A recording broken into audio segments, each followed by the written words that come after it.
नमस्कार, आप देख रहे हैं इंडिया टीवी। आपके साथ कुरुक्षेत्र में मैं हूं पंकज भार्गव। राहुल गांधी की भारत जोड़ो यात्रा तेलंगाना से गुजर रही है, लेकिन इस यात्रा में शायद ही कोई दिन ऐसा गुजरा होगा जिस दिन राहुल गांधी बीजेपी और आरएसएस पर हमला करने से चूके हों।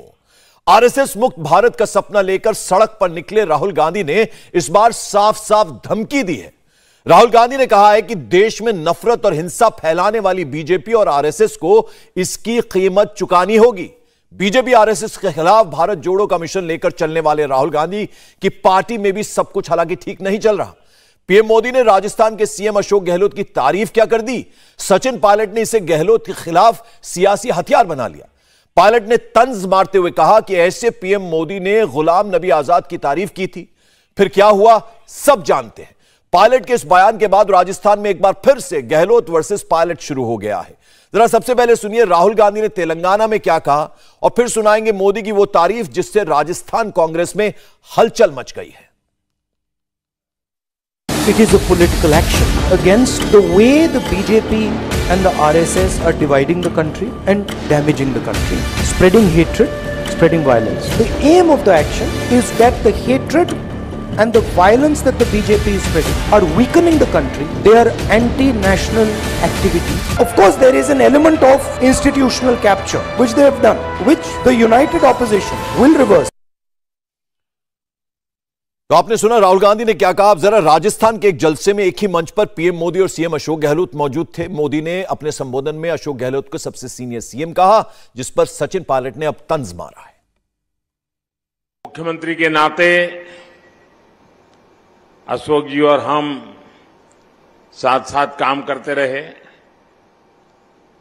और अशोक जी हमारी जो मुख्यमंत्रियों की जमात थी उसमें सबसे सीनियर थे, सबसे सीनियर मुख्यमंत्रियों में है।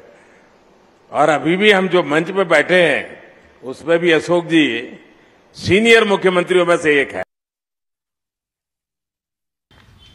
प्रधानमंत्री जी ने कल जो बयान दिए, जो बड़ाइयाँ करी, मैं समझता हूँ बड़ा दिलचस्प एक घटनाक्रम है, क्योंकि इसी प्रकार प्रधानमंत्री जी ने सदन के अंदर गुलाम नबी आज़ाद साहब की बड़ाइयाँ करी थी और उसके बाद क्या घटनाक्रम पैदा हुआ हम सब ने देखा है। तो बड़ा इंटरेस्टिंग डेवलपमेंट था कल का, जो प्रधानमंत्री जी ने सोते ही बड़ाइयाँ करी हैं।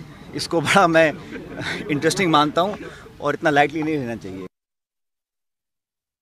तो सचिन पायलट ने क्या कहा आपने सुना। पायलट के इस बयान पर अशोक गहलोत ने कड़ी प्रतिक्रिया दी। गहलोत ने कहा कि पायलट को ऐसा बयान नहीं देना चाहिए था, यह अनुशासनहीनता है। बयान तो नहीं देना चाहिए वैसे तो, क्योंकि अभी वेणुगोपाल जी हमारे महामंत्री हैं, उन्होंने कहा भाई आप बयानबाजी कोई नहीं करेंगे। तो हम तो डिसिप्लिन के बाद चाहते हैं कि सब लोग करें। अभी हमारे सामने एक ही मकसद होना चाहिए और उसके बाद में हमारा ध्येय होना चाहिए हम अगली बार सरकार कैसे बने। तो राहुल गांधी ने क्या बोला आपने सुना। और अभी सचिन पायलट वर्सेस अशोक गहलोत, ये तीसरा राउंड शुरू हो गया, इस पर भी चर्चा करेंगे कुरुक्षेत्र में। हमारे साथ खास मेहमानों का एक पैनल जुड़ गया, उनका जरा मैं परिचय करवा दूं। शहजाद पूनावाला मेरे साथ स्टूडियो में मौजूद हैं, बीजेपी के प्रवक्ता, बहुत बहुत स्वागत शहजाद आपका। हर्षवर्धन त्रिपाठी साहब सीनियर जर्नलिस्ट हैं, आपका भी स्वागत। डॉक्टर सैयद नसीर हुसैन प्रवक्ता हैं कांग्रेस के और मानव जायसवाल प्रवक्ता हैं टीएमसी के, आप दोनों का भी बहुत बहुत स्वागत। शहजाद सबसे पहले आपके पास, देखिए राहुल गांधी ने क्या कहा उस पर जरा हम बाद में बात करेंगे। पहले ये सचिन पायलट वर्सेस अशोक गहलोत, ये तीसरा राउंड है, यानी पहली बार जब इलेक्शंस हुए थे उसके ठीक बाद और फिर जब अध्यक्ष चुना जाना था उस वक्त और आज की बात। प्रधानमंत्री ने तारीफ की है, तो इसमें एक हर्ज क्या है, क्यों इतनी नागवार गुजरी है यहां पर सचिन पायलट को ये बात।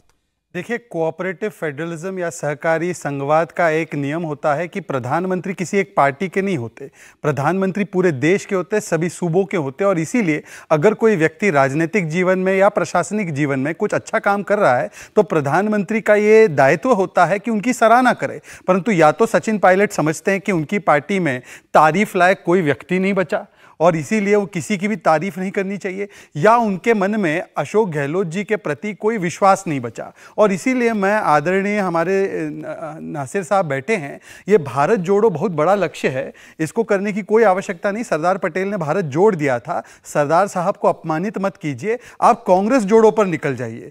राजस्थान में कांग्रेस जोड़ो, गोवा में कांग्रेस जोड़ो, तेलंगाना में कांग्रेस जोड़ो, कर्नाटका में भाग तो रहे एक दूसरे के साथ वैसे फोटो आप में, पर अलग अलग दिशा में भाग रहे हैं, यह भी आपको पता है, चाहे डीके शिव कुमार हो, सिद्धरमैया जी हो। तो कांग्रेस जोड़ो की ज्यादा जरूरत है और भारत जोड़ो की जरूरत कम से कम राहुल गांधी की तरफ से नहीं है। मुझे लगता है सचिन पायलट के पूरे बयान का यही अर्थ निकलता है। और आज देखिए ना राजस्थान में क्या चल रहा है। राजस्थान में बेटी बचाओ नहीं चलता है, इसलिए राजस्थान नंबर 1 है बलात्कार के मामले में। राजस्थान में कानून बचाओ नहीं चलता है, इसलिए अपराध और दंगों में नंबर 1 है राजस्थान।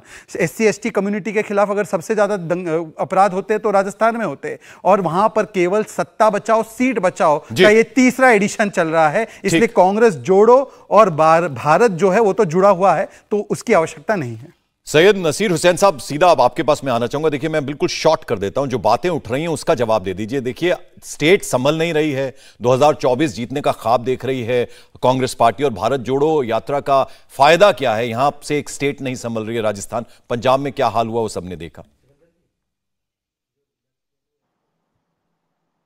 पहली बात तो जो है, भारत जोड़ो यात्रा से सियासी फायदा क्या होगा, इलेक्टोरल गेन्स क्या होंगे, भारत जोड़ो यात्रा के वजह से हम चुनाव जीत जाएंगे। मुझे लगता है कि ये डिबेट बार बार टेलीविजन चैनल्स में जो करवाने की कोशिश आप लोग करते हैं, भारत जोड़ो यात्रा और इलेक्टोरल गेन्स में कोई कनेक्टिविटी नहीं। नहीं, जो सीधा सवाल शहजाद ने पूछा आपसे उसका जवाब दे दीजिए। भारत जोड़ो यात्रा, हुसैन साहब उन्होंने कहा कि प्रधानमंत्री तारीफ कर रहे हैं आप मुझे पहले बोलने दो, मैं इतराज किया है सर। आपका सवाल क्या था, आप जवाब क्या चाह रहे हैं? जी मेरा सवाल मैंने पूछ लिया, सवाल का जवाब दूंगा ना। हाँ दीजिए। नहीं, आपके सवाल पूछे तो आपका जवाब ले लीजिए, आप बीच में इंटरप्ट क्यों कर रहे हैं? सर दीजिए ना, जवाब दीजिए सर, नाराज ना होइए, जवाब दीजिए सर। थोड़ा नहीं जवाब दे रहे हैं आप, नहीं आप देखिए, आप थोड़ा पेशेंट रखिए। जब कोई स्पोक्स पर्सन बात कर रहा था और बीच में जो है दूसरा, ठीक है सर, ठीक है सर, सुन ली मैंने आपकी बात सर, जवाब दीजिए। थोड़ा सुन लीजिए जवाब। भारत जोड़ो यात्रा कोई इलेक्टोरल गेम्स को कोई ताल्लुक नहीं है, ये हम लोगों ने पहले भी साफ किया। और दूसरी बात ये जो है, आप कांग्रेस के अंदर कोई किसी के बारे में टिप्पणी कर दें, कांग्रेस के दो नेता कोई कहीं एक दूसरे से बात कर दें, आप जो है उसके ऊपर डिबेट करवा देते हैं। आपका डिबेट का मौजू था कि राहुल गांधी ने ये कहा कि भारत को हम जोड़ेंगे, नफरत के खिलाफ हम लड़ेंगे, नफरत से जो देश बट रहा है, नफरत से जो समाज बट रहा है, नफरत से जो अलग अलग समुदायों को जो टारगेट करने की जो कोशिश की जा रही है, और इंस्टीट्यूशनल कैप्चर जो हो रहा है, और जो institutional capture by one organisation which is very complete now, और उसका जो इस्तेमाल अपने आप पॉलिटिकल अपोनेंट्स में जो इस्तेमाल हो रहा है, उसकी उन्होंने बात की है। उसके ऊपर डिबेट किया जाए, किस तरह से किस तरह से ये पार्टी और सरकार इन तमाम इंस्टीट्यूशन, ऑटोनोमस इंस्टीट्यूशन को किस तरह से कैप्चर कर लिए, किस तरह से ईडी, आईटी, सीबीआई का इस्तेमाल देश के ऊपर हो रहा है, किस तरह यूनिवर्सिटीज के अंदर आरएसएस का इन्फिल्ट्रेशन हो जा रहा है, किस तरह जुडिशरी का इस्तेमाल हो रहा है, इन तमाम चीजों के ऊपर बहस कीजिए। डाइवर्ट करने के लिए आप कहेंगे सचिन पायलट जी इसलिए बोला, उसलिए बोला। भारत जोड़ने की इसलिए जरूरी है, आजाद वल्लभ भाई पटेल साहब ने तो फिजिकली जोड़ दिया था, अब वो दिलों का बंटवारा करवाया गया आरएसएस और भाजपा द्वारा और इस सरकार द्वारा, उसको जोड़ने की जरूरत है, इसीलिए राहुल गांधी ने निकल चला है। ठीक है सर, आपने अपनी बात कर ली पूरी सर, जोड़ने के लिए आपने अपनी बात पूरी कर ली सर। शहजाद मैं आपके पास आऊंगा, जरा एक एक बार मैं सब मेहमानों के पास चला जाऊं। हर्षवर्धन त्रिपाठी साहब, देखिए हमने राहुल गांधी का जिक्र तो करना ही था, लेकिन उससे पहले एक छोटी सी बात थी कि देश के प्रधानमंत्री ने एक प्रदेश के मुख्यमंत्री की तारीफ की, उनको सीनियर कह दिया। इसको लेकर इतराज क्यों है? देखिए जो छोटी छोटी चीजें हैं ना, बड़ी बात बन जाती है, और ये तीसरा राउंड हो गया, इसलिए हमने ये सवाल किया था। क्या मैंने ये गलत सवाल कर लिया? देखिए पंकज जी, मुझे लगता है कि बड़ी विचित्र दशा में कांग्रेस पहुंच गई है। देश के प्रधानमंत्री अगर किसी कांग्रेसी मुख्यमंत्री की तारीफ कर दें तो ये कांग्रेस में संकट का विषय हो जाता है, और इसकी वजह बड़ी साफ है। देखिए कांग्रेसियों के लिए मुश्किल तो होती है। गुलाम नबी आजाद का जिक्र अगर सचिन पायलट कर रहे हैं तो गलत कर नहीं रहे। खुद सचिन पायलट पर आरोप एक समय में लगा था कि वो अशोक गहलोत जी की सरकार गिराने के लिए वो चले गए थे, गुरुग्राम में कहा होटल में टिके हुए थे। तो दरअसल कांग्रेस के भीतर बहुत ज्यादा अविश्वास है, बहुत ज्यादा एक दूसरे पर, जिसको कहते हैं कि संकट हो गया है भरोसे का। अब उसमें अगर आप इस तरह की बात करेंगे तो जाहिर है कि कांग्रेस के प्रवक्ता को थोड़ा बुरा लगेगा, और कोई भी पार्टी हो उसकी कमजोरी वाली बात होती है तो वो नाराज होता है, वो कहता है भाई इसकी चर्चा मत करो, क्योंकि राहुल जी निकले हैं भारत जोड़ो पर, लेकिन देश की जो सबसे इस वक्त कहें कि अगर दो चुनाव में जाने वाले राज्य हैं, अगर ये कहें कि मोरबी का घटनाक्रम है जिसपे भारतीय जनता पार्टी को कटघरे में खड़े करना चाहिए था उनको, ठीक है, राजनीति ना करें, लेकिन कम से कम गुजरात जाए तो सही। और मुझे लगता है कि अगर उनके भीतर की इतनी समस्याएं हैं तो यात्राओं की बजाय नया अध्यक्ष बना है, उसके साथ बैठकर पहले कैसे उसको ठीक कर सकते हैं, घर की दीवारें दुरुस्त कर दें, उसके बाद फिर निकले, जहां जो जोड़ना हो वो सब करते रहेंगे। हालांकि भारत कोई टूटा नहीं है, जो टूटा है उसको जोड़ने के लिए तो यूके और अफगानिस्तान लेना पड़े। ठीक है, मानव जायसवाल, जरा अब आपके पास आना चाहूंगा, फिर मैं शहजाद के पास वापस लौटूंगा। शहजाद को जवाब देना जो बात नसीर हुसैन साहब ने कही है। देखिए, अब मैं मुद्दे पे आ जाता हूं। राहुल गांधी ने कहा कि संवैधानिक संस्थाओं को खत्म कर रही है आरएसएस और बीजेपी, इसकी कीमत उन्हें चुकानी होगी। हम अगर सत्ता में आए, लौटे, तो हम ऐसा नहीं होने देंगे, इनको मुक्त करवाएंगे। सर, पहले तो सभी को मेरा नमस्कार है और आपके माध्यम से पूरे देश को नमन है। आज जिस तरीके से आपने देखा है कि पिछले कुछ सालों में ईडी, सीबीआई एक तरीके से तोता मैना हो गई है इस सरकार के लिए, ये कहां पहुंचती है? ये ऑपोजिशन के घर पहुंचती है। लेकिन जहां पे सीएजी का रिपोर्ट है कि इतना बड़ा फूड स्कैम हुआ मध्य प्रदेश में, उनके मुख्यमंत्री ने एक जवाब नहीं दिया, वहां नहीं पहुंच पा रही है। करोड़ों रुपए का घोटाला हुआ। आज सबसे बड़ा दुखद है सर, मैं हमारी संवेदना हर उस परिवार के साथ है जिन्होंने मोरबी ब्रिज में अपने प्रियो को खो दिया, प्रियजनों को। क्या सरकार वहां पहुंचेगी? 27 साल से बीजेपी की सरकार है वहां पे। क्या वहां ईडी, सीबीआई पहुंचेगी? माइंस को लेके, ऑयल्स को लेके, ओएनजीसी में जो घोटाला चला, हर जगह घोटाले का अंबार हो गया है। आज सिस्टमैटिक तरीके से ये सरकार घोटालेबाज हो गई है। हर तरीके से करप्शन का अंबार भी बिछा है। पैसे कहां जा रहे पता नहीं। पिछले महीने 1.5 लाख करोड़ रुपए आया इस सरकार के पास, लेकिन आज कहां है पैसे? 47 लाख करोड़ से 150 लाख करोड़ रुपया हो गया कर्ज देश का। पैसे जा कहां रहे हैं? ठीक। और आज जिस तरीके से संस्थाएं जिस तरीके से काम करनी चाहिए, सर आपको पता है ना एनएचआरसी के हेड कौन है? आपको पता है ना सीएजी का भी हेड कौन है? क्या लिंक है इनका बीजेपी से? कौन है? इन लोगों ने क्या क्या बयानबाजी करी है बीजेपी के लिए? ठीक है, किसने केस रिपोर्ट बनाई थी? मानव आपकी बात हमने सुन ली, अब जरा जवाब ले लेते हैं। ये कैसे हो रहा है? शहजाद, मैं आपको सिलसिलेवार तरीके से बताना ठीक है, ठीक है सर, सुन ली हमने आपकी बात। अब जरा डिबेट को खोलते हैं। अब जरा पहले जवाब लेते हैं। इतनी सारे सवाल अगर आप कर देंगे तो शहजाद यहां अकेले उनको जवाब देना थोड़ा मुश्किल हो जाएगा। एक एक करके शहजाद देखिए, शहजाद देखो दोनों, जी बिल्कुल बिल्कुल बिल्कुल। मानव अब जरा जवाब ले लेते हैं। मानव जरा जवाब ले लेते हैं। देश को चूना लगा दिया है। ठीक है, ठीक है, तो उनको जवाब देना उनका प्रतिबद्धता है देश के लिए। ठीक है, उनको प्रश्न तो सुनना अब जरा जवाब ले ले सर। कभी कॉन्फ्रेंस नहीं करी। मानव जरा जवाब ले ले अब। जिन्होंने कभी प्रेस मानव एक मिनट प्लीज, ये तो आ रहे हैं ना, इनको तो जवाब देना। ठीक है, अब जवाब ले लीजिए ना जरा। कॉन्फ्रेंस ही नहीं कर पा रहे। मानव जरा शांति शांति शांति प्लीज। पंकज, शहजाद देखिए, दोनों का जवाब आपको देना है। जो बात नसीर हुसैन साहब ने कही है, मैं उनसे अब देखिए, हेमंत सोरेन कल उनके लिए भी तैयार है, ईडी उनके घर पहुंच, उन्हें समन कर दिया गया। तो ये कह रहे हैं कि ये एक तरफा क्यों होती है कार्रवाई। और फिर यही सवाल राहुल गांधी ने उठाया। वो कह रहे हैं कि आरएसएस और बीजेपी उनका जो ये तंत्र पर घेरा डाला हुआ उससे मुक्त करेंगे। अब जवाब ले लीजिए जरा, शहजाद बोलिए।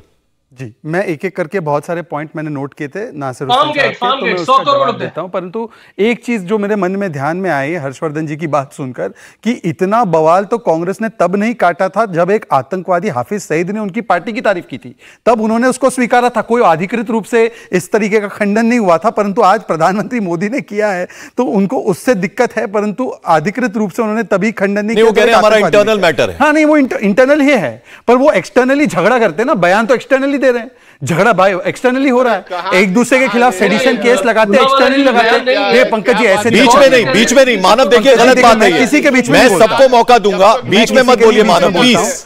पंकज जी, आप मेरे स्वभाव से वाकिफ हैं, मैं किसी के बीच में नहीं बोलता। नसीर साहब जरा सुन लीजिए। मुझे लगता है कि मेरे तर्क ही इतने धारदार है कि मुझे किसी के बीच में बोलने की जरूरत नहीं है। परंतु कृपया करके एक एक करके मुझे जवाब देने का मौका तो दे। यहाँ पर डिबेट कैप्चर ना, बोलिए इंस्टीट्यूशनल कैप्चर किसने किया अभी मैं बताता हूँ। डिबेट कैप्चर ना हो जाए। आपके चैनल के पास भी कुछ तंत्र यंत्र है। बिल्कुल बिल्कुल, एक एक करके बात करेंगे। नसीर साहब जरा सुन लीजिए, मैं आपको पूरा मौका दूंगा। ठीक है सर, सुन लीजिए पहले, एक मिनट जरा सुन लीजिए।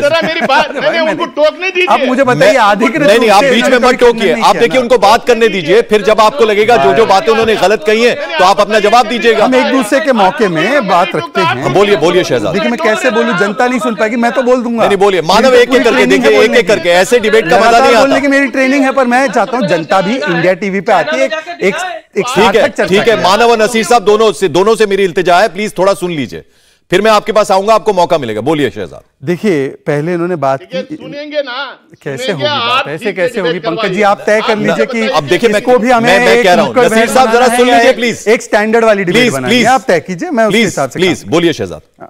ये नुक्कड़ बहस तो नहीं है, हम लोग एक एक नहीं, अब आप टिप्पणी मत करिए, अपनी बात कहिए। बिलो द बेल्ट बात करेंगे तो स्टैंडर्ड वाली डिबेट कहां सी होगी? हाँ ठीक है, अब सुन लीजिए नसीर साहब, मैं रिक्वेस्ट कर रहा हूं आपसे भी और शहजाद से भी, मैंने कह दिया। शहजाद देखिए, पर्सनल टिप्पणी ना कीजिए, आप अपनी बात के बारे में बोला नहीं, अच्छा बोलिए, परंतु क्यों उनको दर्द हुआ वो खुद ही जाने। चलिए बोलिए। अब देखिए, बात करते हैं एक एक करके। डिबेट हो रही है, अब इसको इस निम्न स्तर पे लेकर आप बताइए पंकज जी, अरे मानव, आप सुनेंगे या नहीं सुनेंगे? मानव देखिए, ऐसे तो बात नहीं होगी ना, आप अड़े रहेंगे अपनी बात पे। जरा सुन लीजिए ना, आपने क्वेश्चंस किए हैं, उसका आंसर ले लीजिए। गलत बात है, अब देखिए प्लीज बीच में मत बोलिए। हाँ ठीक है, बोलने दीजिए उन्हें। नुक्कड़ डिबेट है। हाँ ठीक है, आपको जवाब दे रहे हैं ना वो, सुन लीजिए ना, हाईजैक मत करिए डिबेट को। बोलिए शहजाद, बोलिए। मैं बोल सकता हूं? आप बोलिए ना शहजाद, आप अपनी बात करिए। 45 सेकंड्स मिल जाएंगे दोनों का जवाब। बोलिए। देखिए, पहले तो कौन बात कर रहा है इंस्टीट्यूशनल कैप्चर की, जिसकी पार्टी पर आज तक परिवार का कैप्चर हटा नहीं है इतने वर्षों में, और जिसने इमरजेंसी लागू करके सुप्रीम कोर्ट, मीडिया और तमाम संवैधानिक तंत्र यंत्र पर कब्जा कर दिया था, यहां तक कि किशोर कुमार के गाने प्रतिबंधित कर दिए थे। आप फैन है इसलिए बोल रहा हूं, वो लोग इंस्टीट्यूशनल कैप्चर की बात कर रहे हैं। दूसरी बात, नफरत की बात देखिए, अब ये कह रहे कि नफरत हटाने की यात्रा है। अरे इनका पोस्टर बॉय कौन था पहला? जॉर्ज पुनैया, वो व्यक्ति जो कहता है मैं भारत माता पर चप्पल जूते पहनकर चलता हूं ताकि उसकी बीमारी मुझे ना लगे, उसको पोस्टर बॉय बनाया। उनके दूसरे प्रवक्ता ने कहा ये तो भगवान बुद्ध और अंगुलीमाल के बीच का संवाद था, जिन्होंने 1984 का नरसंहार दिया, जगदीश टाइटलर को खड़गे जी की स्वेरिंग इन में बुलाया, जिसने सज्जन कुमार को 34 वर्ष बचाया, जिसने मुंबई, जलगांव, अहमदाबाद, नेल्ली, दिल्ली, हाशिमपुरा, मीरठ, मलियाना सारे दंगे दिए, वो आज कह रहे हैं कि वो नफरत के खिलाफ। अरे वही, आप तो नफरत की जननी हो। तीसरी बात मैं निकालना चाहता हूं, देखिए इन्होंने कहा कि ये आइडियोलॉजिकल है, ये चुनाव से इसका कोई लेना देना नहीं है। चुनाव आपने हिमाचल में चुनाव अनाउंस करवा दिए, गुजरात में नहीं करवाए, उसको भी लेकर एतराज है। उस पे भी आ रहा हूं मैं, उस पे वो तो इलेक्शन कमीशन का भी। ठीक है, आ रहा हूं नसीर साहब, अब आपके पास आ रहा हूं। उन्होंने कहा एक सवाल का जवाब ऑलरेडी, फिर आपके पास आऊंगा मैं। मैंने आपके सवाल, ये चुनाव वाला भी सवाल जो है उसका भी नोट किया है, मुझे अपने तरीके से जवाब देने दीजिए। सभी सवाल ठीक है, सबको जवाब मैं एक एक करके दे रहा हूं। हाँ दीजिए। उन्होंने कहा कि देखिए हमारा लक्ष्य जो है वो चुनाव नहीं है, ये आइडियोलॉजिकल बैटल है। शुरुआत भारत जोड़ो की कहां से हुई? तमिलनाडु, वहां पे बीजेपी का नाम मात्र अस्तित्व है। फिर कहां गए? केरल गए, वहां पर भी बीजेपी कुछ खास नहीं है। अगर आइडियोलॉजिकली लड़ना है तो भाई साहब बताइए, हिमाचल में कितने दिन जा रहे? आइडियोलॉजिकली लड़ना है उत्तर प्रदेश में कितने दिन जा रहे? गुजरात नहीं, मैं नहीं तय कर रहा हूं, मैं बस बता रहा हूं आपको कि मैं तो बता रहा हूं, मैं स्वागत कर रहा हूं कि अगर आइडियोलॉजिकली लड़ रहे हैं तो ये कह रहे हैं कि हम डीएमके के खिलाफ लड़ रहे हैं, हम केरल में लेफ्ट के खिलाफ लड़ रहे हैं, हम तो स्वागत कर रहे हैं, अच्छी बात है, उन्हीं की विचारधारा के खिलाफ आप लड़िए, पर उनका समर्थन क्यों? चुनाव हिमाचल में अनाउंस हो गए, दूसरी बात गुजरात में क्यों नहीं हुए? इसका जवाब दे दीजिए, फिर मैं हुसैन साहब के पास जाऊंगा। देखिए ऐसा है, इलेक्शन कमीशन जो है एक स्वतंत्र एक संगठन है, एक संवैधानिक संगठन। जब चुनाव जीतते हैं तब चुनाव आयोग ठीक होता है। उसी को लेकर तो सवाल उठा रही है ना कांग्रेस पार्टी, राहुल गांधी उसी को लेकर तो सवाल उठा रहे हैं ना। इलेक्शन कमीशन हिमाचल में अनाउंस हो जाता है, इलेक्शन गुजरात में इंतजार किया जाता है, किस बात का? अब मुझे एक बात बताइए कि जब ये चुनाव जीतते हैं तब तो इलेक्शन कमीशन सही होता है। बता दीजिए कि इन्होंने कभी कंप्लेंट किया जब इन्होंने छत्तीसगढ़ में चुनाव हारे, ठीक, जब झारखंड में चुनाव, परंतु एक सेकंड, अब मुझे थोड़े पॉइंट रखे, अब जरा प्लीज आने दीजिए, औरों को भी टाइम देना, आधा मिनट, क्योंकि 2 वर्सेस 1 भी है और कितनी बार हस्तक्षेप हुआ। कंडीशनल कमिटमेंट टू कॉन्स्टिट्यूशन नहीं हो सकता। इन्होंने कहा ईडी सीबीआई, दोनों ही पार्टियों का देख लीजिए, एक टू मच करप्शन टीएमसी, उसके केस को हाईकोर्ट ने कहा सीबीआई को कि 8 केसेस है जो एसएससी स्कैम में, उसको इन्वेस्टिगेट कीजिए। क्या हाईकोर्ट पर भरोसा नहीं? और दूसरा जो आई नीड कमीशन वाली पार्टी का जो केस नेशनल हेल्थ का था, बार बार कोर्ट में गए, इनकम टैक्स ऑर्डर के खिलाफ भी और ट्रायल कोर्ट के ऑर्डर के खिलाफ भी, उनको कोर्ट से राहत नहीं मिलती, परंतु इसमें एजेंसीज का क्या लेना देना है? नसीर हुसैन साहब, आपने शहजाद को सुन लिया, अब मैं पूरा मौका आपको देता हूं, आप अपनी बात आधे मिनट में कर दीजिए। चलिए सर, फिर मैं मानव के पास जाऊंगा। देखिए, पहली बात तो जितने दंगे शहजाद पूनावाला भारतीय जनता पार्टी के जो स्पोक्सपर्सन है, दंगों के बारे में सुनाया, इन्होंने जिस मानसिकता को ये रिप्रेजेंट करते हैं, जिस आइडियोलॉजी को ये रिप्रेजेंट करते हैं, जिस सोच को ये रिप्रेजेंट करते हैं, वो सोच के लोग ये सारे दंगे करवाए थे। जितने दंगे देश में कम्युनल दंगे हुए हैं, कास्ट बेस्ड दंगे हुए हैं, उसी सोच को ये रिप्रेजेंट करते हैं। कोई कांग्रेस पार्टी दंगे करवाती नहीं, दंगों का साथ नहीं देती। 1984 के दंगों में भी सबसे ज्यादा रोल अगर किसी के साथ, तो जो मानसिकता का साथ देते हैं वही लोग वो दंगा करवाए थे, एक। और दूसरी बात ये जो कह रहे हैं, तो ये बता देंगे महाराष्ट्र की सरकार कैसे टूटी और कैसे बनी। अब ये बता दीजिए कर्नाटक में कांग्रेस और जेडीएस की सरकार कैसे टूटी और कैसा भाजपा की सरकार सरकारें गिराने का काम करते हैं आप शहजाद, ये नोट करते जाइए, आप जवाब देना होगा। अरुणाचल प्रदेश में, मेघालय में सरकार गिराने का काम ये तमाम एजेंसीज को इस्तेमाल करके जो सरकारें गिराने और बनवाने का काम जो कर रही है, और भारतीय जनता पार्टी काम कर रही है। और ये जो लगातार ये जो हर चीज में जो हिंदू मुसलमान लाते हैं, हाफिज सईद को लाते हैं, और ये दूसरे ये डिबेट हो रही कुछ और लाएंगे हिंदू मुसलमान, ये जो नफरत जो फैलाने का काम, ठीक है, नफरत फैलाने का काम करते हैं आप शहजाद। ठीक है सर, हमारे देश मानव अब जरा आप बोलिए। 1000 से ज्यादा नहीं अभी नहीं, एक एक करके। शहजाद पूनावाला कभी मॉब लिंचिंग के खिलाफ बोलते हैं। ठीक है शहजाद, आप मॉब लिंचिंग के खिलाफ नहीं जवाब देता हूं, मुझे समय ठीक है, मॉब लिंचिंग हिंदुस्तान में हुए हैं सर। हुसैन साहब कुछ एक आध पॉइंट और बोल दीजिए, फिर मैं जरा मानव के पास जाऊंगा, वो भी इंतजार कर रहे हैं। कुछ और बोलना है सर आपको, फिर मैं मानव के पास जाऊंगा, फिर जवाब लेंगे शहजाद से। देखिए जिस मौजू पे डिबेट आप चला रहे हैं उस मौजू पे रखिए, जितना उनको टाइम दे रहे हैं हम लोग को भी उतना ही टाइम दीजिए। मुद्दा जो है आपने राजस्थान का लाया, वो इंटरनल मैटर है, वो छोड़ दीजिए हमारी पार्टी में। सर बात इंटरनल मैटर की मैंने मान लिया, लेकिन वो आकर एक्सप्रेस कहां करते हैं सचिन पायलट साहब? गरीबी की बात कीजिए, बेरोजगारी की बात, देखिए गरीबी की बात कीजिए, बेरोजगारी की बात कीजिए, डॉलर के मुकाबले में हमारा रुपया गिर रहा है, इकोनॉमी की बात कर रहे हैं। ठीक है शहजाद, सारे पॉइंट्स नोट कर लिए। ठीक है सर, अब आपकी बात खत्म हो गई, अब जरा मैं मानव के पास आ जाऊं। मैं इकट्ठे करवा रहे हैं, इकट्ठे। ठीक है एक मिनट, मानव अपनी बात कहिए, फिर मैं दोनों के जवाब शहजाद से लूंगा, और हर्षवर्धन जी भी हमारे साथ हैं। पहले शहजाद पूनावाला जी एक बहुत बड़ी पार्टी के प्रवक्ता है। ये पूरे देश को पता है, पूरे विश्व पटल में भाजपा सबसे बड़ी पार्टी है, जो दुनिया की सबसे बड़ी झूठी पार्टी है, अगर मैं बोल सकूं तो। ठीक। लेकिन क्या उनमें कोई शिष्टाचार है कि नहीं है? नहीं है। अब उनको ये पता नहीं है कि भैया देश जब चलता है तो देश में 130 करोड़ जनता है, आपके पास पूरा वोट नहीं है, 70% अभी भी आपके खिलाफ है, आपको उसका सम्मान करना चाहिए। इतना अहंकार जो आप लाके बैठे हैं, आप अपने गिरबान में झांक के देखिए कि करप्शन का अंबार लगा है और आपको रिवॉर्ड देते हैं करप्ट लोगों को। हेमंत बिस्वा शर्मा पीपी, मैंने कोविड के टाइम में भी करप्शन का अंबार बिछा, वेंटिलेटर्स करप्ट आए, मैं तो देखा हूं, आपने पूरा देश देखा है। आज इनके वजह से, इनके चाल चलन की वजह से, इनके ये करप्शन की वजह से, जिस तरीके से मौलवी ब्रिज इन्होंने जिन तरीके से, मानव साहब एक बात का जवाब दे दीजिए, एक स्टेट में आपकी सरकार है, इतना कॉन्फिडेंस सर आ कहां से जाता है? सुनने का मौका क्या? एक ही प्रदेश में आपकी सरकार है सर, बाकी जिस पार्टी का आप नाम ले रहे हैं उसकी तो लगभग पूरे देश में सरकार है, तो ये कॉन्फिडेंस आता कहां से है सर? तो क्या हुआ? नहीं सवाल है मेरा। कॉन्फिडेंस क्या बात कर रहे हैं? क्या आप भारतीय नहीं है? मैं भारतीय हूं इसलिए कॉन्फिडेंट हूं। ठीक है सर। मैं देशद्रोही नहीं हूं। ठीक है सर। मैं भारतीय हूं, ये मेरा कॉन्फिडेंस है। ठीक है सर। मैं इस जननी का मैं इस धरती का जन्मा हूं। ठीक है सर। ठीक है। मुझे आपसे सुनने की आवश्यकता है क्या? ठीक है सर। पंकज जी मैं जवाब दे देता हूं, नहीं आप जो है मुझे मत याद दिला दीजिए कि मुझे क्या करना और क्या नहीं करना है सर। अब जरा जवाब ले लीजिए हर्षवर्धन जी जरा एक बार आपके पास मैं आना चाहूंगा। पर मैं थोड़ा इसका जवाब, हर्षवर्धन जी जरा एक बार आपके पास आना चाहूंगा। पंकज जी मैं जवाब दे दूं? ठीक है मानव सुन लिया, मानव अपना एग्रेशन अपने पास रखिए प्लीज। गलत बात पे मैं आप रहने दीजिए। आप हर्षवर्धन जी अपनी बात कहिए। आप मैं आता हूं शहजादा। हर्षवर्धन जी कौन सी चाटुकारिता में मिली है? आप छोड़िए, आप चाटुकारिता की याद मत दिलाइए हमें। आप कोई नहीं होते हमें इस तरह पे हम पे आरोप लगाने वाले। हर्षवर्धन जी पंकज जी मुझे लगता है कि ये जब नेता लोग, हर्षवर्धन जी नेता लोग, ये कौन सा तरीका आपका बात करने का? आप हर्षवर्धन जी जवाब दीजिए। हर्षवर्धन जी जवाब दीजिए।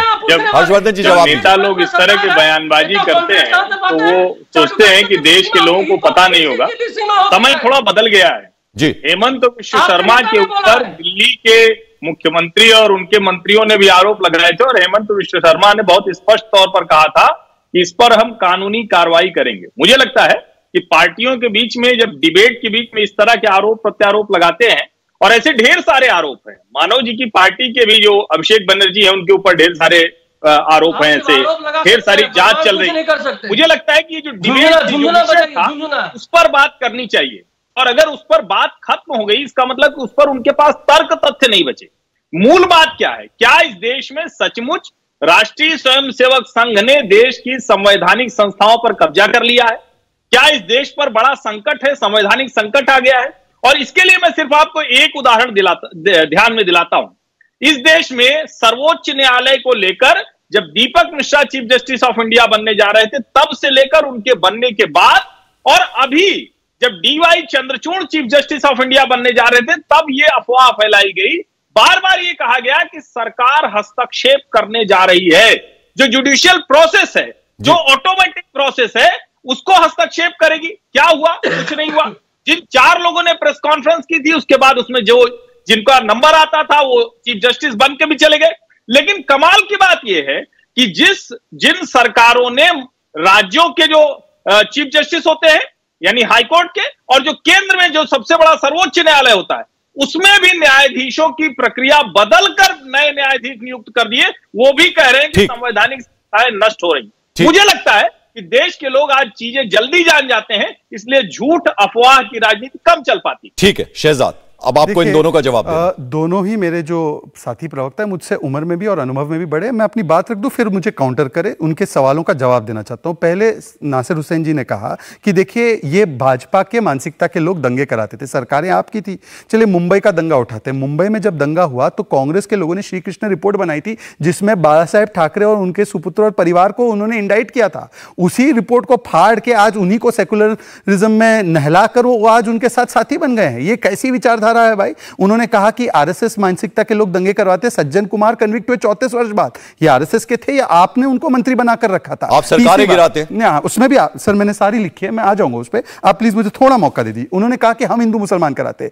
पंकज जी मैं दिल पर हाथ रख के कहता हूं, प्रधानमंत्री ने 80 करोड़ लोगों को खाना दिया, ना मोहम्मद देखा ना मोहित देखा। शौचालय दिया तो शिल्पा ने देखी ना सुल्ताना देखा। घर में लोगों के लाइट लगी तो ना किसी में भेदभाव हुआ। जब मुद्रा योजना दी गई तो ज्यादा से ज्यादा जो बेनिफिट है वो SC ST OBC माइनॉरिटी समाज को मिला। पर मैं इनसे पूछना चाहता हूं, राजस्थान में बिजली दी गई तो रोजेदारों को तो बिजली मिली, परंतु नवरात्र चल रहे थे, हिंदुओं का कोई जिक्र नहीं। इल्ले उसके बाद जब बात की तो पहला संसाधनों पर अधिकार किसका होगा? मुसलमानों का होगा। मनमोहन सिंह जी ने भी कहा और जगदीश ठाकुर के गुजरात के अध्यक्ष ने कहा, और यहां तक कि हिंदू टेरर कहते हैं, इस्लामिक जिहाद कभी नहीं कहा, हिंदू टेरर कहा। अब मैं आखिरी पॉइंट पे आता हूं जो उन्होंने बात रखी। आपने कहा कि हम सरकारें गिराते हैं, हम सरकारों को डिस्टेबलाइज करते हैं। भाई मुझे एक बात बताइए कि जब ये लोग, हम लोग के ऊपर आरोप लगता है हम हॉर्स ट्रेडिंग करते हैं, 1-2 MLA इनके खरीदे, मतलब इनके MLA क्या बिकाऊ है या टिकाऊ है? परंतु जब इन्होंने गठबंधन हमारे साथ किया था, शिवसेना ने पूरा गठबंधन उन्होंने अपने साथ ले लिया, स्टेबल पूरा ले लिया, तब वो क्या था आप बताइए। और आखिरी बात में से पूछना चाहता हूं, बेरोजगारी और अनएम्प्लॉयमेंट और महंगाई की बात क्यों नहीं करते? क्योंकि बगल में राजस्थान है और बगल में गुजरात है।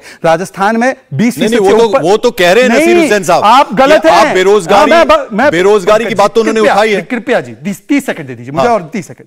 मैं रोज प्रवक्ता के रूप में आता हूं और मैं इनसे पूछता हूं कि गुजरात में 1.5% बेरोजगारी दर है, राजस्थान बगल में है 1 साल से 20% है, बताइए क्यों ऐसा है? मैं इनसे पूछता हूं कि महंगाई गुजरात में जो है 96 रुपए लीटर है पेट्रोल का, वही बगल में राजस्थान है, जयपुर में 108 रुपए, क्योंकि वैट सबसे ज्यादा है। बताइए इस पर क्या जवाब? अब जरा मानव का भी जवाब दे दीजिए। कह रहे हैं कोविड को ढंग से हैंडल नहीं किया आपने, हेमंत विश्वकर्मा का भी उन्होंने नाम लिया। अच्छा देखिए ऐसा है कि आरोप लगाते हैं, हाँ ये वही मानव जायसवाल है। जब मुकुल रॉय भारतीय जनता पार्टी में थे तो कहते थे मुकुल रॉय भ्रष्ट है, मुकुल रॉय भ्रष्ट है, मुकुल रॉय भ्रष्ट है। अब उनकी पार्टी में है, बताइए भ्रष्ट है या नहीं है? ये इनके आरोपों से कुछ नहीं होता। मैं तो कहता हूं कोर्ट के ऊपर जिसका आदेश हो कि कोर्ट उनके ऊपर आदेश करे। एक सेकंड, पार्था चैटर्जी से लेकर जो इनके मंत्री थे SSC स्कैम में पकड़े गए कोर्ट के आधार पर सोनिया गांधी राहुल गांधी पर कार्रवाई हो रही है, कोर्ट के आधार पर सत्येंद्र जैन पर कार्रवाई हो रही है। अरे भाई मुझे कोर्ट का आदेश, और 8 वर्षों में अगर हमारे नेता इतने भ्रष्ट थे, ED CBI कार्रवाई नहीं करती, एक ऑर्डर नहीं ले पाए कि ED CBI केश पैरेट की तरह। कब आया वो CBI केश पैरेट है? 2013 में जब यूपीए की सरकार। शहजाद ने जो बातें कही हैं, मैं आपके पास आऊंगा मानव, एक छोटा सा ब्रेक लेना मेरी मजबूरी है। हुसैन साहब आपके पास भी आऊंगा, जरा जो जवाब शहजाद ने दिए हैं उससे आप कितना डिसएग्री करते हैं, मैं आपके दोनों के जवाब लूंगा। एक छोटा सा ब्रेक हम ले रहे हैं। तो कुरुक्षेत्र में वापस आपका स्वागत है। आइए सीधे रुख करते हैं मानव जायसवाल का। मानव, जो बातें शहजाद ने कही हैं आप उनको जवाब देना चाहेंगे? मैं संक्षेप में जवाब देना चाहता हूं। मुझे उम्मीद है कि शहजाद पूनावाला जी बहुत ही युवा है, उनकी भी जो मस्तिष्क में जो इनका जो मेमोरी चिप है वो तंदुरुस्त होगा। नेशनल एग्जीक्यूटिव मेंबर थे मुकुल रॉय, कब बनाया गया उनको? किसके नेशनल एग्जीक्यूटिव मेंबर थे? बीजेपी के, ठीक है ना। शुभेंदु अधिकारी के ऊपर किसने स्कैम खोला, किसने पटारा खोला? बीजेपी ने। हेमंत बिस्वा शर्मा तो रह गए, रेड्डी ब्रदर्स, BS येदियुरप्पा को अपनी CM शिप जानी पड़ी। गुजरात में 3-3, 4-4 CM बदले जाते हैं। इनके कोई एक प्रांत नहीं है जहां इनके CM रिपीट होते हैं। अपार्ट फ्रॉम आज भ्रष्ट है मुकुल रॉय जी, क्योंकि जब वो हमारी पार्टी में थे आपने उनको भ्रष्ट घोषित किया। और हम क्यों तो आज है या नहीं है? अरे क्षमता रखी सुनने की। मेरी क्षमता बहुत है, आपसे कहीं ज्यादा है। मैं किसी को वोट कहीं हमारी तरफ नहीं आया तो हम मार नहीं डालते हैं, जैसे पोस्टपोल वायलेंस हुआ था। रूल ऑफ लॉ है, लॉ ऑफ द रूलर नहीं है। मैं आपसे पूछ रहा हूँ, क्या बोला था, क्या आज वो तरफ है या नहीं है? हमारे जो पत्रकार साहब हर्षवर्धन जी बैठे हैं विशेषज्ञ, उनको वो एनवी रमन्ना साहब की बात भूल जाते हैं। उन्हें तो बोला था सारे जो ऑर्गेनाइजेशंस है, जो इंस्टीट्यूशंस हैं, उनको बचाने के लिए उनकी प्रतिबद्धता देश के प्रति ज्यादा हो, इसके लिए हमको एक यूनिक प्रोसेस तैयार करना चाहिए। ये वो भूल जाते हैं। मेमोरी चिप लॉस है ना। साथ ही साथ मैं पूछना चाहता हूँ कि जितने भी इनके जो मुख्यमंत्री बताइए ना, उनके पास जो हर्षवर्धन जी अब जरा आपको भी जवाब देना होगा। सीधे सीधे आप पे भी उंगली उठा ली है मानव ने। आज काफी गुस्से में है तो हम बोलेंगे जज में नंबर 1। ठीक है, तो इनसे पाएंगे नहीं। ठीक है, मानव जी आज थोड़ा गुस्से में आप हैं, जरा सुन लीजिए ना। आप सीधे उंगली उठा ली आपने हर्षवर्धन जी पे, आप जरा उनका जवाब ले लीजिए। और एक सवाल आपसे शहजाद ने भी किया कि मुकुल रॉय जो है वो अब इन लोगों में वो भी नहीं है, सहनशीलता भी नहीं है। अब हम क्या बताएं? ठीक है, मुकुल रॉय पे जो सवाल किया शहजाद ने, उसका जवाब दे दीजिए, फिर मैं हर्षवर्धन जी के पास जाऊं। मुकुल रॉय आज भ्रष्ट है। मुकुल रॉय आज भ्रष्ट है, एग्जीक्यूटिव मेंबर थे। आज भ्रष्ट है कि नहीं? तो आपने क्यों ले लिया अगर भ्रष्ट है तो? गंगा नहान हो गया उनका। अभी कौन सी नदी में नहाए हैं? हुगली में नहाए क्या? ठीक है, वो आज हुगली में नहाकर आए। चलिए हर्षवर्धन जी अब आप बोलिए। ठीक है, अब जरा हर्षवर्धन जी पे आपने उंगली उठाई।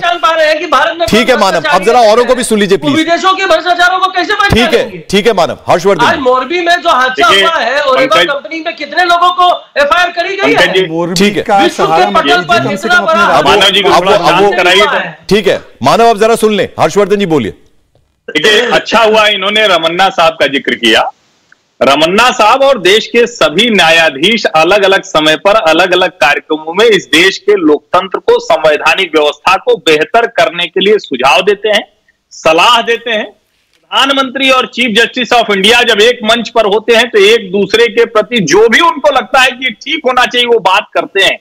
लेकिन क्या किसी एक न्यायाधीश ने, मैं कह रहा हूं किसी एक, तो आप याद करके बताइएगा, किसी एक न्यायाधीश ने कहा कि इस सरकार में सर्वोच्च न्यायालय की जो गरिमा है उसको कम करने का प्रयास किया गया? अभी जो chief justice of India UU Lalit, उनके समय में जो लिस्टिंग इशू ठीक किया गया, जिसकी वजह से रिकॉर्ड फैसले, जो लंबित मामले थे वो रिकॉर्ड तेजी में फैसले आ रहे हैं। जो व्यवस्था बदली है, जो कॉन्स्टिट्यूशनल बेंच और नॉर्मल बेंच व्यवस्था बदली है, तो मानव जी जानकारी रखा। छोटी सी बात मुझे छोटी सी बात ठीक है, छोटा सा सवाल कर लीजिए। हर्षवर्धन जी एक छोटा सा सवाल पूछना चाह रहे हैं मानव जल्दी से पूछिए। एक छोटा सा स्टेटमेंट मैं पढ़ता हूं। हाँ। इसका विश्लेषण आप कर दें, सही तरीके से कर दें, बता दें, पूरे देश को बता दें। An immediate need for the creation of an independent umbrella institution so as to bring various central agencies like CBI, Enforcement Directorate and the Serious Fraud Investigation Office under one roof. इसका संवाद कर दें, अंग्रेजी में है। You want the answer from Shahzad और from Harshvardhan जी?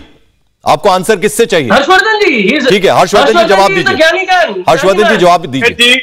पंकज जी, इस देश की जांच एजेंसियों में हार को लेकर, ठीक है मानव, अब जरा सुन भी लीजिए ना। लगातार बोलेंगे तो फिर जवाब कैसे मिलेगा? बोलने दीजिए अब जरा हर्षवर्धन जी जवाब। दाल की आदत है ना, आप लोगों को बोलने देते हैं ना पत्रकारों को। नहीं, सुन रहे हैं, बड़े ध्यान से सुन रहे हो। अब मुस्कुराने लगे, थोड़ा गुस्सा छोड़ दिया उन्होंने। बोलिए। ये अच्छी बात, हंसा कीजिए, स्वस्थ रहेंगे। मैं कह रहा हूं, जो मैंने कहा उसी को ये इंडोर्स कर रहे हैं।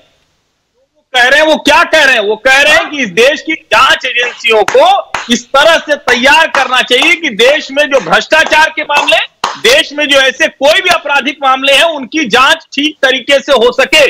और अगर इसके अलावा कुछ कहा हो तो अंग्रेजी जो ज्यादा विद्वान हो बताए। मैं इतना ही समझ पाया जो उन्होंने पढ़ के मुझे सुनाया। ठीक, नसीर साहब बहुत देर से मैं आपके पास नहीं आया, आपको जवाब देना शहजाद को कुछ समझना चाहता। ठीक है मानव। नसीर जी। और इस देश की शक्ति है। एक मिनट मानव जरा प्लीज, प्लीज। नसीर साहब। नहीं, अभी शहजाद जी बहुत सारा लिस्टिंग करके बता रहे थे कि कोर्ट के आदेश के ऊपर फलाना कार्रवाई हो रही, कोर्ट के आदेश के ऊपर फलानी कार्रवाई हो रही। मैं इतना ही पूछना चाह रहा हूं कि सुवेंदु राय, हेमंत बिस्व शर्मा, महाराष्ट्र में कई नेता, अब अभी जो शिंदे जी के जो ग्रुप में बहुत सारे गए, उसमें 13 लोगों के ऊपर फाइल इन्होंने तैयार की थी। कर्नाटक में जो 14 कांग्रेस से गए थे उसमें 11 लोगों पे फाइल तैयार की थी। आंध्र प्रदेश के टीडीपी के 3 एमपी राज्यसभा में जो शिफ्ट करके बीजेपी ज्वाइन कर ले, उनके ऊपर करप्शन केसेस चल रहे थे। ये सारे लोग जब बीजेपी ज्वाइन कर गए, इनके ऊपर कोई कार्रवाई नहीं, कोई समन्स नहीं, कोई नहीं। तो क्या बीजेपी एक लॉन्ड्री हाउस है? जैसे ही आरोप लगाते रहेंगे, जैसे ही वहां ज्वाइन करते हैं उनकी धुलवाई हो जाएगी। बिल्कुल। और इसीलिए हम बार बार कहेंगे इंस्टीट्यूशनल कैप्चर है। ठीक है, इंस्टीट्यूशनल कैप्चर है, ऑटोनॉमी उनकी खत्म हो गई है।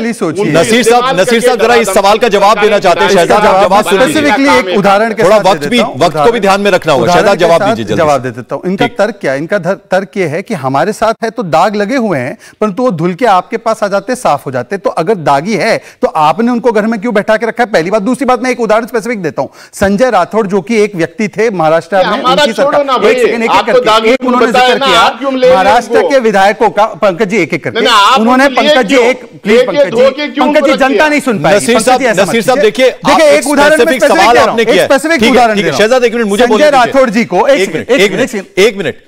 नसीर साहब देखिए, आपने एक स्पेसिफिक सवाल पूछा, वो 30 सेकंड में आपको स्पेसिफिक जवाब देना चाहते हैं। उसी का एक उदाहरण दे रहा हूं। उन्होंने, संजय राठौड़ इनके यहां मंत्री थे, उन पर हमने आरोप बिल्कुल लगाए, कुछ आरोप लगे, गंभीर आरोप थे, हमने आरोप लगाए।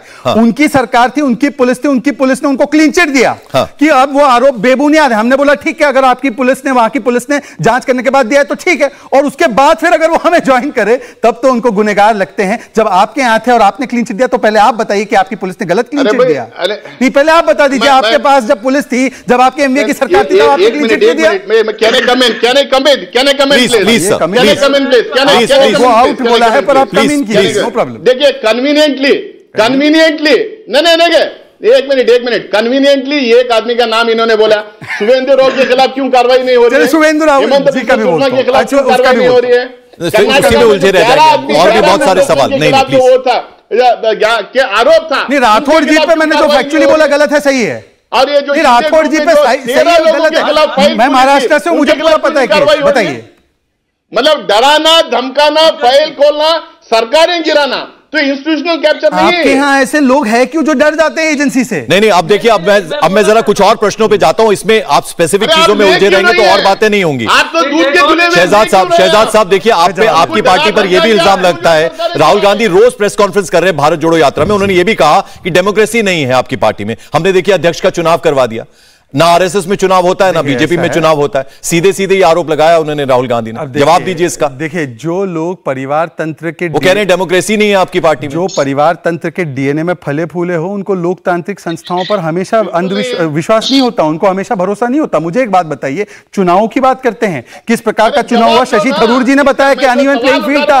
अरे हमें बताए प्लीज, हर जवाब में कैसे इंटरप्ट कर सकते? जनता को नहीं समझ में आता है, आप समझ नहीं पाते हो। जनता, ऑडियंस फीडबैक देती है कि बाकी के समय आपके ऊपर कोई बोल रहा है। ठीक है, नसीर साहब मैं आऊंगा, जरा शहजाद को जवाब देना। इंडिया टीवी वाले आप लोग भी चाहते हैं कि हम, शहजाद 30 सेकंड्स प्लीज। मैं जवाब, ज्यादा टाइम मत लीजिए। मैं नहीं ले रहा हूं, पर आपका चैनल सहयोग दे दे फिर। चलिए बोलिए। देखिए, ऐसा है कि उनके यहां पर जो चुनाव हुआ या चयन हुआ, उसके बारे में तो शशि थरूर जी ने बताया कि किस प्रकार की धांधली और अनइवन प्लेइंग फील्ड था। और पहले से ही ये कौन जीतने वाला है, राहुल गांधी से लेकर तमाम नेताओं ने बताया, यहां तक कि कमलनाथ से लेकर दिग्विजय सिंह ने बताया कि अध्यक्ष चाहे कोई भी बने, सुनने वाले सिर्फ गांधी परिवार की है। तो ये तो इनका आंतरिक लोकतंत्र है। वो तो कह रहे हैं कि हम आएंगे, निष्पक्षता वापस आ जाएगी। जी, हम आएंगे तो निष्पक्षता वापस आ जाएगी, ये भी कह रहा हूं। अच्छा, मैं इनसे एक ही सवाल पूछता हूं, एक ही बात बताता हूं। एक उदाहरण देता हूं केवल। सुप्रीम कोर्ट में एक ऐसा उदाहरण, एक लौता उदाहरण है कि जस्टिस बहारुल इस्लाम, वो पहले राज्यसभा के सांसद थे, उनको गुवाहाटी हाईकोर्ट का जज बनाया, फिर वहां से सुप्रीम कोर्ट का जज बनाया, फिर तुरंत निकाल के उनसे लोकसभा चुनाव लड़वाया, हार गए तो फिर से कोर्ट भेज दिया। ये निष्पक्षता की बात करते हैं? ठीक, ये हुसैन साहब ये शहजाद कह रहे हैं कि हमें ना सिखाएं आप लोकतंत्र का पाठ, डेमोक्रेसी का पाठ हमें ना सिखाएं। मैं उनसे इतना ही पूछ रहा हूं। देखिए, शशि थरूर जी ने क्या कहा, लेवल प्लेइंग फील्ड नहीं है। ठीक है, उनको लग रहा था वो हार जा रहे हैं तो इसीलिए वो बोले, वो अपनी जगह है। लेकिन तो यही चीज हमारे चुनाव में भी अप्लाई होती है। कौन अपॉइंट किया? उसके पहले नितिन गडकरी जी कौन अपॉइंट किया, आपके डेलीगेट्स कहाँ हैं, इलेक्टोरल कॉलेज कौन है, ठीक है, इंडिपेंडेंट इलेक्शन अथॉरिटी आपके पास है, पिछले 7-8 आपके अध्यक्ष कैसे अपॉइंट हुए, आप अपनी पार्टी की बात कीजिए, के पीछे क्यों पड़े? नहीं शहजाद, जरा हर्षवर्धन जी जो सवाल राहुल गांधी ने उठाया, देखिए हर रोज प्रेस कॉन्फ्रेंस करते हैं वो, शाम को भारत जोड़ो यात्रा 25 किलोमीटर चलते हैं, उसके बाद शाम को प्रेस कॉन्फ्रेंस करते हैं। उन्होंने कहा डेमोक्रेसी नहीं है, बीजेपी अध्यक्ष पद को लेकर उन्होंने कहा हमने चुनाव कराया, हमारे यहां लोकतंत्र है। हर्षवर्धन जी। पंकज जी किसी ने कहा था, और मैं भी अहमदाबाद गया था, तो साबरमती आश्रम में गांधी जी का एक कोट है कि वो जब पदयात्रा पर निकले तो उनको सलाह ये मिली कि कुछ समय के लिए आप जब पदयात्रा कर रहे हैं तो बोलिए मत, तो इस यात्रा का प्रभाव बहुत होगा। मुझे लगता है कि राहुल गांधी जी को भी अगर कोई ये सलाह दे दे तो शायद उस यात्रा का प्रभाव हो। क्यों मैं ऐसा कह रहा हूं? वो राहुल गांधी बोल रहे हैं जिनके घर में कितने सालों से 24 वर्षों से अध्यक्षी थी, और उतने समय में भारतीय जनता पार्टी के कई अध्यक्ष बन गए, उनमें से कोई एक दूसरे का रिश्तेदार नहीं, कोई एक दूसरे का परिवार नहीं। और मैं जानता हूं, इसलिए मैं बता दूं कि भारतीय जनता पार्टी में नीचे से लेके ऊपर तक चुनाव की एक प्रक्रिया है। हाँ। अब वो कितनी आंतरिक लोकतंत्र की प्रक्रिया किस पार्टी में है, इस पर विवाद होता है, लेकिन कायदा नीचे से स्टेट और स्टेट से फिर ऊपर जब तक नहीं होता है, एक बात ठीक है, आप एक बात बोलिए, फिर शहजाद में आऊंगा आपके पास। एक मिनट ठीक है हुसैन साहब, मेरे को जरा मानव के पास भी जाना है, छोटा सा जवाब दीजिएगा। ठीक है सर, 10 सेकंड नहीं, मुझे लीजिए 10 सेकंड लीजिए सर, मुझे 10 सेकंड दीजिए, लीजिए सर 10 सेकंड। मानव आ रहा हूं मानव। ये नहीं ये बताइए जी, ये भाई साहब जो सीनियर जर्नलिस्ट बन के बैठे हैं, बन के नहीं बैठे, वो है सीनियर जर्नलिस्ट सर, जैसे आप प्रवक्ता हैं सर, वैसे वो सीनियर जर्नलिस्ट हैं। नहीं ये क्या इनके लिए केवल वायर के जर्नलिस्ट सीनियर होते हैं, इनके लिए केवल वायर के सिद्धार्थ वरदराजन सीनियर है, बाकी सब जूनियर जर्नलिस्ट है। नहीं केवल सिद्धार्थ वरदराजन आपके लिए सीनियर है क्या? नहीं केवल सीनियर आपके लिए सिद्धार्थ वरदराजन है। चौथे स्तंभ पर अधिक हमला करते हैं, एक वो दानव की तरह यहाँ पे हमला करता है, दूसरा आप वहां पे हमला करते हैं, ये क्या लगा रखा है आपने?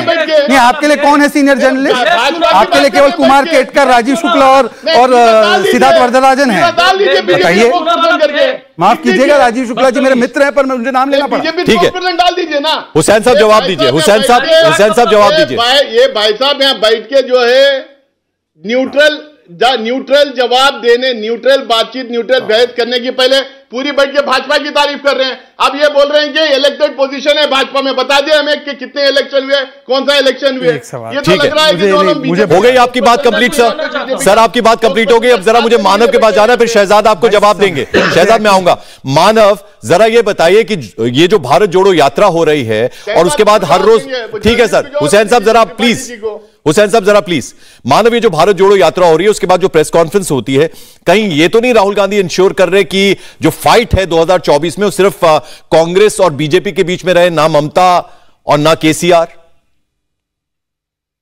देखिए पहले तो मैं कांग्रेस का प्रवक्ता नहीं हूं, लेकिन आज शायद राहुल जी ने बोला है कि भाई ऑपोजिशन को संज्ञान लेना चाहिए और ऑपोजिशन के बिना बीजेपी को हराना नामुमकिन है। लेकिन मैं दो चीजों को और ऐड करना चाहता हूं जी। जहां तक ये चूनावाला जी लोग हैं, इन्होंने बता दिया है कि दाग अच्छे हैं। ये क्या तरीका है मानव, ये क्या तरीका है मानव? आपको नाम नहीं पता शहजाद का पूरा क्या, वो आपको किसी नाम से पुकारे आपको अच्छा लगेगा? ये क्या तरीका है? मैं चाहता हूं कि क्या तरीका है मानव? ये मुझे एक मौका मिले, मुझ पे व्यक्तिगत हमला है। ये क्या तरीका है मानव आपका? आप किसी का नाम नहीं जानते क्या ठीक से लेना? शहजाद जवाब दीजिए प्लीज। देखिए गलत बात है ये, उन्होंने आपका नाम बिगाड़ा क्या? ऐसा है, देखिए मैं अपनी बात रख देता हूं। देखिए चूना लगाना, इस देश में कई लोग, गरीब लोग चूना लगाते हैं दीवारों पर, और कई लोगों का ये पेशा भी है, परंतु उनके ऊपर एक जातिगत हमला करना यही इनका चरित्र है। हम देखें, हम ईमानदारी से चूना लगाते हैं दीवारों पर। कम से कम आपकी तरह टीचर्स को चूना लगाने का काम नहीं किया, कम से कम आपकी तरह वहां पे युवाओं को चूना लगाने का काम नहीं किया। टीएमसी का जो स्कैम हुआ, एसएससी स्कैम, वो नहीं किया। ये हमारी उपलब्धि है, हम ईमानदारी से काम करते हैं। आप जातिगत हमले जरूर कीजिए। आपने प्रधानमंत्री को भी नीच कहा, आप देश को भी गरियाते हैं, देश की संस्थाओं को भी गरियाते हैं, एक समाज को भी। शहजाद पूनावाला, मानव जायसवाल, डॉक्टर सैयद नसीर हुसैन साहब, हर्षवर्धन त्रिपाठी साहब, बहुत बहुत शुक्रिया चर्चा में शामिल होने के लिए। देखिए हम हमेशा उम्मीद करते हैं कि भाषा पे संयम बहुत जरूरी है। न जाने किस तरह के हमले और किस किस नामों से एक दूसरे को पुकारा गया, जो गलत बात है, ऐसा नहीं होना चाहिए। बहुत बहुत शुक्रिया आप सभी का। इंडिया टीवी हर वक्त हर जगह डाउनलोड करने के लिए सर्च करें India TV news Google play store या ऐप स्टोर पर।